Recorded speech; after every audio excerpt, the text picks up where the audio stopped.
Kami mengajak Anda pemirsa kali ini bergabung di siang hari ini dengan Feby Alting, Kepala Pelaksana BPBD Provinsi Maluku Utara. Selamat siang. Selamat siang. Ya, Pak Feby, jadi bagaimana situasi Anda ada di sana saat ini? Baik, untuk informasi saat ini di Provinsi Maluku Utara, kebetulan saya berada di Command Center Pusdalop BPBD Provinsi Maluku Utara untuk memantau ke kondisi terkini.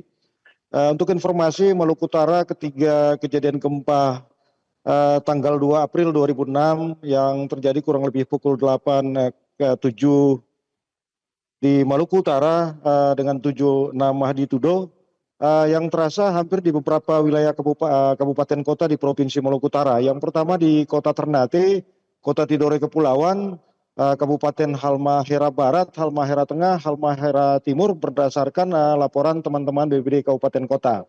Untuk itu dapat saya laporkan bahwa kondisi di Kota Ternate sendiri berdasarkan laporan sementara bahwa memang ada terjadi beberapa infrastruktur yang mengalami kerusakan akibat gempa tersebut. Di beberapa kelurahan di Kota Ternate maupun di Pulau Batan 2 Kota Ternate.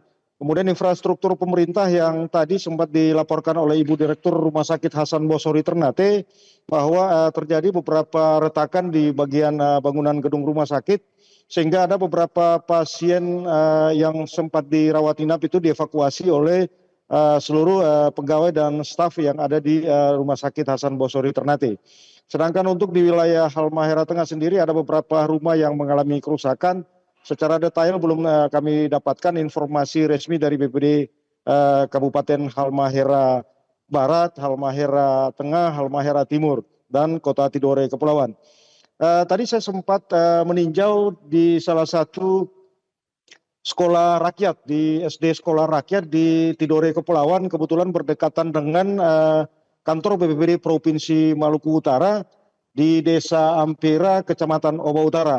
Saya bersama teman-teman meninjau ke sana dan memang alhamdulillah pada kejadian gempa tersebut Dewan Guru dan Kepsek telah menggunakan standar operasional prosedur sehingga seluruh siswa adik-adik kita yang ada di sekolah rakyat tersebut semuanya dievakuasi ke pelataran gedung sekolah sehingga mereka dalam kondisi aman.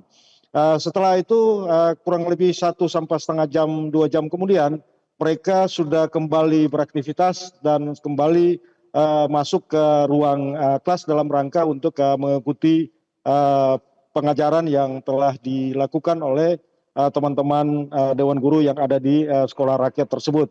Sehingga kami sempat menyampaikan kepada Kepsek dan para Dewan Guru untuk selalu waspada dan mendapatkan informasi-informasi resmi dari pemerintah. Selanjutnya dapat kami laporkan bahwa tadi kami sempat mengeluarkan peringatan dini oleh Ibu Gubernur Provinsi Maluku Utara dan kemudian tadi beberapa saat kemudian kami juga merilis kembali berakhirnya penetapan status peringatan dini tsunami di wilayah Provinsi Maluku Utara. Karena pada saat penetapan status peringatan dini di wilayah Maluku Utara sendiri, tadi terdeteksi di Kabupaten Halmahera Barat 0,30 dan kemudian di salah satu desa di Halmahera Barat juga di Sidangoli itu yang terdeteksi 0,35. Untuk sementara yang dapat kami laporkan dari Sofivi Provinsi Maluku Utara. Baik, Pak Feby, bagaimana laporan dari wilayah Maluku Utara yang berada di utara, misalnya seperti Jailolo dan wilayah selatan, Pak? Ini sudah ada laporan resmi yang masuk? Untuk di Kabupaten Halmahera Barat sendiri, di beberapa desa, tadi ketika terjadi gempa, ada masyarakat di beberapa desa melakukan evakuasi mandiri.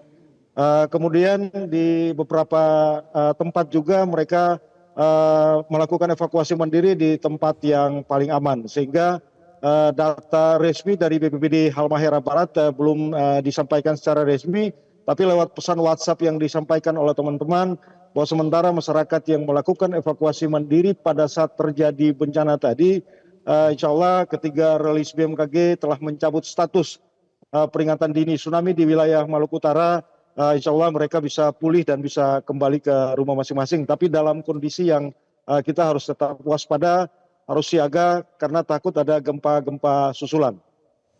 Baik, Pak Feby, untuk siang tadi laporan rekan kami yang berada di Manado ini sempat diperbolehkan kembali warga untuk kembali ke rumah di Ternate dan juga wilayah Maluku Utara lainnya, Pak. Bagaimana? Untuk di kota Ternate sendiri pagi tadi memang khususnya di siswa itu dianjurkan untuk kembali ke rumah masing-masing karena kondisi pagi tadi memang hampir seluruh masyarakat di pagi hari dan memang sempat panik. Namun kemudian ketiga rilis BMKG yang kemudian kami sudah tindak lanjut setelah ada penarikan status peringatan dini berakhir, maka mungkin ini akan kami informasikan di seluruh wilayah potensi yang terjadi di Maluku Utara untuk segera selalu berikhtiar dan namun bisa dikembalikan ke rumahnya masing-masing. Baik, Pak Feby, apakah sudah ada laporan terkini berkenaan dengan korban, Pak? Untuk sementara saat ini di wilayah Maluku Utara yang kami pantau lewat Command Center Pusdalop BPBD Provinsi Maluku Utara, alhamdulillah sampai hari ini belum ada laporan resmi yang menyatakan bahwa ada korban jiwa, ada korban luka-luka dan lainnya. Saya kira sementara seperti itu. Baik, mudah-mudahan ini laporannya terus berjalan positif begitu ya. Pak Feby, untuk saat ini dampak dari gempa tadi pagi, apakah ini berpengaruh terhadap pasokan listrik atau juga komunikasi di Maluku Utara, Pak? Untuk sementara, untuk telekomunikasi sendiri dapat masih berjalan normal, kami bisa berkomunikasi seperti biasa.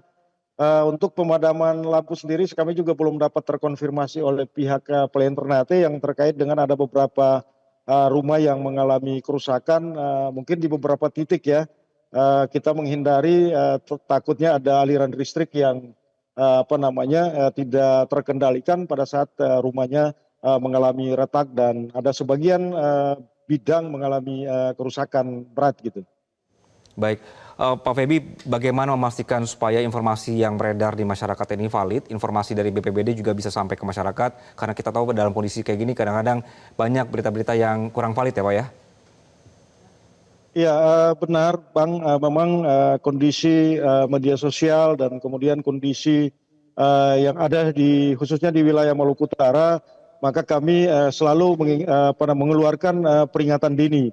Dan peringatan dini maupun himbauan yang kami keluarkan resmi dari pemerintah, baik pemerintah provinsi oleh Ibu Gubernur Maluku Utara maupun dari Bupati Wali Kota Provinsi Maluku Utara. Sehingga informasi-informasi itu terdistribusi langsung oleh grup WhatsApp BPBD Provinsi Kabupaten Kota dan kemudian sangat kami harapkan BPBD Kabupaten Kota untuk dapat menindaklanjuti itu sampai pada tingkat kecamatan dan desa sehingga masyarakat kita itu menerima informasi yang valid, yang pasti dari BMKG, kemudian dari BPBD, dari BNPB, sehingga masyarakat juga bisa terkoordinir dalam rangka untuk kesiapan melakukan evakuasi mandiri. Baik, Kepala Pelaksana BPBD Provinsi Maluku Utara, Feby Alting, terima kasih Pak atas informasinya di siang hari ini. Selamat siang.